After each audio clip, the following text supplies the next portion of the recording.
ছেড়ে দে শয়তান, তুই আমাকে ছেড়ে দে। পালিয়ে কোথায় যাবে সুন্দরী? আজকে তোমাকে আমার হাত থেকে কেউ বাঁচাতে পারবে না। শয়তান, তুই আমার দেহ পাবি কিন্তু মন পাবি না। মনটাকে কেচেছি সুন্দরী, থাকি তোমার এই সুন্দর নরম কোমল শরীরটাকে আদর করি, তখন নিজে থেকে মনটা দিয়ে দেবে। না না, এ হতে পারে না। তুমি আমার সাথে এত বড় সর্বনাশ করতে পারো না। সর্বাস কে করতে চাইছি সুন্দরী? আমি তো তোমাকে আদর করতে চাইছি। আসো জানটা, কাছে এসো, তোমাকে আজকে অনেক আদর করব। চাই না আমার তোমার আদর। তাতে কি, আমার তো আদর আদর পাচ্ছে। আর এতদিন বাদে তোমাকে কাছে পেয়েছি বেবি, তোমাকে আজকে মন ভরে করবো। ইয়ে মানে কি? হারামজাদি, মাইন্ড ঠিক কর, আমি আদরের কথা বলছি। একটু রোমান্টিক মুডে আসছি, তো দিলা তো মুডটা নষ্ট করে। হ্যাঁ, তুমি আমাকে এমন একটা কথা বলতে পারলে? দেখো, নাটক সিনেমার অভিনয় অনেক করছো, আজ কিন্তু তো বাদ দাও না, একটা উষ্টা দিয়ে রুমে বাইরে বার করে দেবো। তুমি আমাকে এমন করে বলছো? যাও, চাই না তোমার আদর, থাকবো না আমি তোমার কাছে। যাও না যাও, দেখি আমাকে ছেড়ে কেমন করে থাকো। আর তুমি কি ভাবছো, তুমি চলে গেলে আমার প্রেম করার মতো কেউ নেই নাকি? তার উপর আমাদের ক্লাসমেট লামের কথা বলেছিলাম না, ওকে যদি বলি আমি ওকে ভালোবাসি, তাহলে এক পায়ে দাঁড়িয়ে যাবে আমার সাথে প্রেম করতে। হ্যাঁ, তা তো হবেই। তোমার কাজই তো এরকম পেছনে পাকনামি করা। তুমি বিয়ের আগেও যেমন ছিলে, এখন ঠিক তেমনটাই আছো। তাহলে বলতে শোনো, মাঝে মাঝে প্রতিবার বহিঃপ্রকাশও করতে হয়। তাছাড়া অস্ত্র জমা দিয়েছি, ট্রেনিং তো জমা দিইনি। কুত্তা হারামি, যা না যা, একবার গিয়ে দেখ, ওই মেয়েগুলোর সাথে তোকে খুন করে ফেলবো। ওকে, যাবো না, এখন কাছে এসো, আদর করে শোনা, জানো বেবিটা। কথাটা বলেই জিশান সিনথিয়ার দিকে এগিয়ে গেল। সিনথিয়া চোখ বড় বড় করে ওর দিকে তাকিয়ে রইল। জিশান টেভিল হাসি দিয়ে ওর হাতটা ধরে বলল, কি হলো জান, তুমি পেঁচাচ্ছ কেন? কাছে আসো না, আদর করি। তুমি না বলতে আমাকে সবসময় কাছে পেতে ইচ্ছে করে, আমার জন্যই তো এত কিছু করছো। তাহলে আজকে কাছে আসো না কেন জান? তো তুমি আমার দিকে এইভাবে তাকিয়ে আছো কেন? আমার না খুব ভয় লাগছে। কোন ভাবে তাকিয়েছি জান, আর কিভাবে তাকাবো বলো বেবি? তোমার চোখে না আমি অনেক নেশা দেখতে পাচ্ছি। তুমি কেমন নেশালো দৃষ্টিতে আমার দিকে তাকিয়ে আছো, মনে হচ্ছে। আমাকে তোমার নেশা পেয়েছে বেবি, এই জন্য নেশার দৃষ্টিতে তাকিয়েছি। আর তোমার কি মনে হচ্ছে জান? জানি না কি মনে হচ্ছে, তবে তোমাকে দেখে আমার বেশ ভয় লাগছে। প্লিজ আমার কাছে এসো না, তাহলে কিন্তু আমি। না হলে কিন্তু কি? দেখো, এত নাটক করো না তো, এত কিছু তোমার জন্যই। আর আজকে তুমি আমার কাছে আসবে না? কাছে আসো, দেখছি এত ভয় কোথায় থাকে। আজকে তোমার সব ভয় লজ্জা দূর করে দেবো। কি করে? আমি তোমার কাছে আসবো না, আমার ভয় লাগছে। তুমি কি না কি করবে আমার সাথে? কি করে মানে? আদর করে। কাছে এসো, দেখো এমন ভয় পাবা নাটক করো না, নাহলে কিন্তু খুব খারাপ হয়ে যাবে। ওই জন্যই আমার ভয় লাগছে। তুমি কি না কি করো আমার সাথে, প্লিজ আমার কাছে এসো না। তাই বুঝছি, সোজা কথা তুমি আমার কাছে আসবে না, তাই তো? আর আমাকে আদর করতে দিবে না? যদি না দাও তাহলে এত কিছু করলে কিসের জন্য? হ্যাঁ, তোমাকে পাওয়ার জন্য। আর তুমি জানো না আমি তোমাকে কতটা ভালোবাসি। তোমাকে কাছে পাওয়ার জন্য এরকমটা করতে বাধ্য হয়েছি। তাহলে আমার কাছে আসো না কেন? আর তুমি ভয় পাচ্ছ কেন জান? কাছে এসো, তোমাকে আদর করে দিই, সব ঠিক হয়ে যাবে। তোমার লজ্জা ভয় কিচ্ছু থাকবে না, সব দূর করে দেবো আজকে। আমি। সিনথিয়া কথাগুলো শেষ করার আগেই জিশান ওর হাত ধরে টান দিয়ে ওকে নিজের অনেকটা কাছে নিয়ে আসে। সিনথিয়া ভয়ে চোখ বন্ধ করে নিল। ও কেমন কাঁপছে। জিশান জানে না সিনথিয়া আজকে এতটা ভয় পাচ্ছে কেন। হয়তো আজকে ওদের ফুলসজ্জার রাত, এই জন্যই। জিশান সিনথিয়ার সারা মুখে কিস করতে লাগলো, কিন্তু ওর ঠোঁটে কিস করলো না। তারপরেও যখন সিনথিয়ার থেকে ও কোনো রেসপন্স পেল না, তখন জিশান ওর ঠোঁটে আলতো করে একটা কিস করলো। সিনথিয়া আস্তে আস্তে চোখ খুলে তাকালো। জিশান ওর নাকের সাথে নাকটা ছুঁয়ে দিয়ে বলল, কলিজা, এত ভয় পাই কিসের জন্য? হ্যাঁ, এত কিছু তো শুধু আমাকে পাওয়ার জন্য করেছিলে, তাহলে আমাকে এত ভয় পাচ্ছ কেন? তুমি তো আমাকে কাছে পাওয়ার জন্য এত বড় একটা ডিসিশন নিয়েছো, আজকের একটা দিনে তুমি আমার থেকে দূরে সরে যাচ্ছ কেন বলো? জিসান, আসলে আমি। জিশান আবারও মুচকি হাসি দিল আর সিনথিয়ার ঠোঁট জোড়া বন্ধ করে দিল। কিভাবে বন্ধ করলো সেটা আপনাদের বলতে হবে না। কি ভাবছেন সবাই? এখানে কি হচ্ছে তাই তো? জিশান সিনথিয়ার রিলেশন গত 2 বছরের। জিশান আর সিনথিয়া কলেজের ফার্স্ট ডেতে দেখা হয়েছিল। সিনথিয়া জিশানদের কলেজের ম্যাডামের মেয়ে। সিনথিয়া দেখতে এতটা সুন্দর যার জন্য জিশান ওকে প্রথমবার দেখেই প্রেমে পড়ে গিয়েছিল। সিনথিয়ার আম্মু অনেক রাগী, উনি চান না মেয়ে কোনো রিলেশনে জড়াক, তাই সিনথিয়া ছেলেদের থেকে দূরে থাকার চেষ্টা করত। জিশান সিনথিয়াকে ভালোবাসে, তাই সব সময় ওর সাথে কথা বলতে যেত, ওকে বোঝাতে চাইতো ভালোবাসে, কিন্তু সিনথিয়া ওকে বারবার ফিরিয়ে দিত। একটা বছর যখন সিনথিয়ার থেকে কোনো রেসপন্স পাচ্ছিলাম না, তখন অনেক কষ্ট হচ্ছিল, আবার রাগ হচ্ছিল। কারণ এমন না সিনথিয়া আমাকে সহ্য করতে পারে না, ভালোবাসে না। ও আমাকে একটা বছরে একটু হলেও ভালোবেসেছে। হয়তো ম্যাডামের মেয়ে, এই জন্য আমার থেকে নিজেকে ফিরে নিচ্ছে। বিষয়টা জিশান যতই ভাবছিল ওর ততই রাগ হচ্ছিল, তাই ও ঠিক করে আর সিনথিয়াকে ডিস্টার্ব করবে না, তাই কলেজে আসা বন্ধ করে দেয়।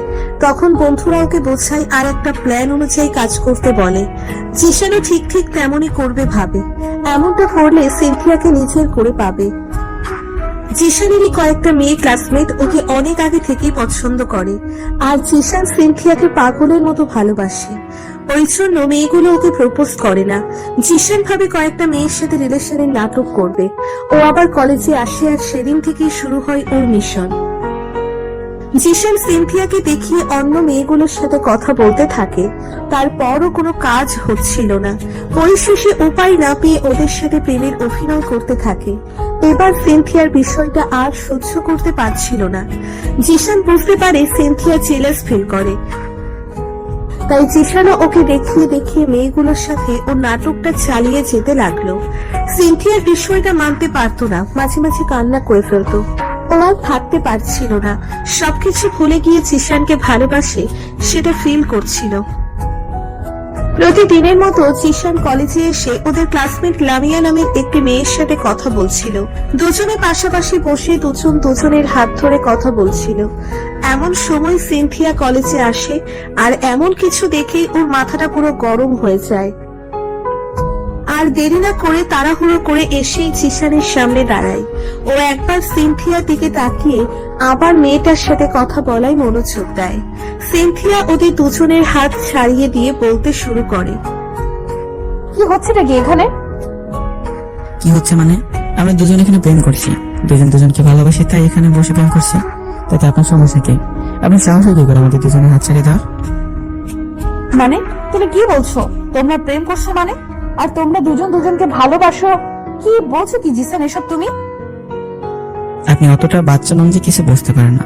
দেখেন, আপনার সহ্য না হলে আপনি এখান থেকে যেতে পারেন, আর না হলে বলেন আমরা এখান থেকে চলে যাচ্ছি।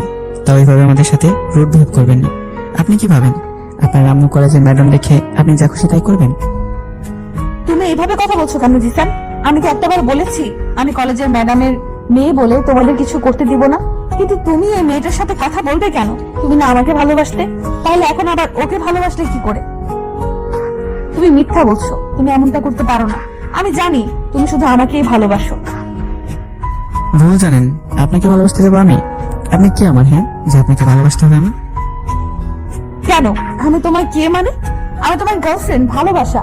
তুমি না বলতে আমি তোমার কলিজা, জান, বেবি সোনা সবকিছু। তাহলে এত তাড়াতাড়ি তুমি আমাকে ভুলে গেলে কি করে? প্লিজ জিসান, তুমি এরকম করে বলো না, আমার খুব কষ্ট হয়। তুমি আমাকে ভুলে যেতে পারো না, প্লিজ এরকম বলো না, আমার খুব কষ্ট হয়।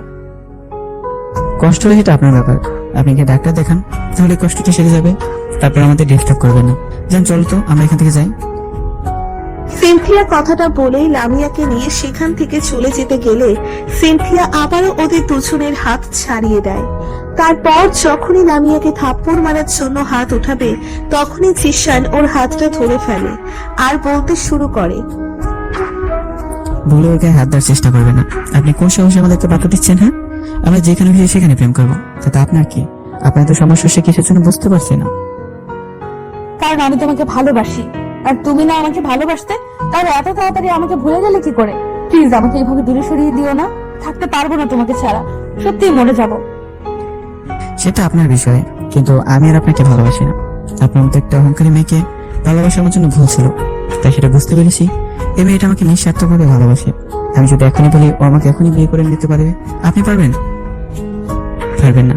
আপনি শুধু আপনার আম্মুর ভয়ে আমাকে ভালোবাসেন সেটা প্রকাশ করতে পারেননি, তাহলে আপনাকে ভালোবাসবো কি করে? আপনার কোনো যোগ্যতাই নেই আমাকে ভালোবাসা। প্লিজ আমাকে ডিস্টার্ব করবেন না। আমি তোমাকে ভালোবাসি, তোমাকে অন্য কারো হতে দেবো না। প্লিজ তুমি আমাকে এইভাবে দূরে সরিয়ে দিও না, তাহলে আমি সত্যি মরে যাব। এবার জিশান আর কিছু না বলে চলে আসতে গেলে তখন সিনথিয়া জিশানের হাতটা ধরতে গেলে ও হাত ছাড়িয়ে নিয়ে ওকে থাপ্পড় মারার জন্য হাত উঠিয়ে নামিয়ে নিল। তারপর বলল, বলে আপনি আর আমাকে ভালো করবেন না, তাহলে কিন্তু আমার থেকে খারাপ কেউ হবে না। আমি মেয়েটার সাথে যা ইচ্ছে তাই করবো। আপনি আর কখনো আমাকে কিছু বলতে আসবেন না। জিসান আমার কথা। সিনথিয়া আর কিছু বলার আগেই জিশান লামিয়ার হাত ধরে টানতে টানতে কলেজের পেছন দিকটায় চলে আসলো। সিনথিয়া ভাবতে লাগলো ওরা কি না কি করে, তাই ও দেরি না করে কলেজের পেছন দিকটায় চলে আসলো। জিশান আর লামিয়া দাঁড়িয়ে আছে। সিনথিয়া এগিয়ে আসলে জিশান ওর দিকে ফিরল। সিনথিয়া জিশানের সামনে আসলে জিশান ওকে বুকের সাথে শক্ত করে জড়িয়ে ধরলো। সিনথিয়া থ হয়ে গেল আর জিশান বলতে লাগলো, এখন বুঝতে পেরেছো তো ভালোবাসা মানুষটা কষ্ট দিলে কতটা খারাপ লাগে, কতটা ভালো তুমি আমাকে করেছো। আমি শুধু এতটুকু রিয়েলাইজ করার জন্যই এতটুকু সময়ের জন্য কষ্ট দিলাম। ওখানে যদি তোমার প্রপোজাল অ্যাকসেপ্ট করে নিতাম, তুমি হয়তো এমন কিছু করতে যার জন্য তোমার আম্মু আজকে সবটা জেনে যেত। আমার ভুল হয়ে গেছে, তুমি আমাকে মাফ করে দাও। আমি থাকতে পারবো না তোমাকে ছাড়া। আমি জানি তো তুমি আমাকে কতটা ভালোবাসো, তুমি সেটা প্রকাশ করতে চাইছিলে না কেন বলো? কারণ আম্মু প্রেম ভালোবাসা পছন্দ করে না। আব্বুর সাথে আম্মুর বিয়েটা ঠিক এভাবেই হয়েছিল, কিন্তু আব্বু আম্মুর সম্পর্কটা বেশি দিন টেকেনি। আমি হওয়ার কিছুদিন পরেই আব্বু আমাকে ছেড়ে চলে যায়। তাই আম্মু চায় না আমার অন্য কোনো ছেলের সাথে এমন কোনো সম্পর্ক যার জন্য আমি কষ্ট পাই। আমি কখনো তোমাকে ছেড়ে যাব না। দেখো আমার আব্বু আম্মুকে বলেই ওরা তোমাকে মেনে নেবে। কেন আব্বু আম্মু আমি একমাত্র সন্তান, আমি যা চাই ওরা তাই দেবে। দেখো আমি তোমার আম্মুকে ঠিকই রাজি করে নেবো। 2 বছর পর সিনথিয়ার আম্মু সবটা জানতে পেরে যায় জিশানের সাথে সিনথিয়া রিলেশনে আছে। সিনথিয়ার আম্মু অনেক রাগারাগি করে, ওর বিয়ে ঠিক করে দেয়। সিনথিয়া সেদিন কান্না করে জিশানকে বলেছিল ওকে ছাড়া বাঁচতে পারবে না। জিশান অনেক ভেবে সিনথিয়াকে সুইসাইড করার নাটক করতে বলে, আর তাতেই ওর আম্মু সবটা মেনে নেয়। সিনথিয়ার সামান্য নাটকে ওর আম্মু একদম কুপোকাত আর ভেবে নিয়েছিল সিনথিয়া সত্যি সুইসাইড করার চেষ্টা করেছে। আর তারপরে সিনথিয়ার আম্মু নিজে এসে অনেক রিকোয়েস্ট করে জিশানের আব্বু আম্মুকে রাজি করায়। আজকে বিকেলে ওদের বিয়েটা হয়েছে পারিবারিক ভাবে, আর বাসর ঘরে যেটা হলো সেটা তো আপনারা জানতেই পারলেন। জিশান সিনথিয়াকে আদর করতে করতে বিছানায় শুইয়ে দেয়। সিনথিয়াকে বাধা দিতে গেলে জিশান বলে, কত ভালোবাসো, আশা করার জন্য এরকম একটা নাটক করতে পারলে তাহলে আমার আদরটুকু নিতে পারবে না? ফাজিল ছেলে, দেখছিলাম তুমি কি বলো। আমি কি বারণ করেছি নাকি? আমি তো চাই তুমি আমাকে সবসময় আদর করো। তোমার কি লজ্জা শরম বলতে কিছু নেই? সবাই কেমন করে তাকিয়ে আছে, লাইটটা তো অন্তত অফ করে দিয়ে এসো।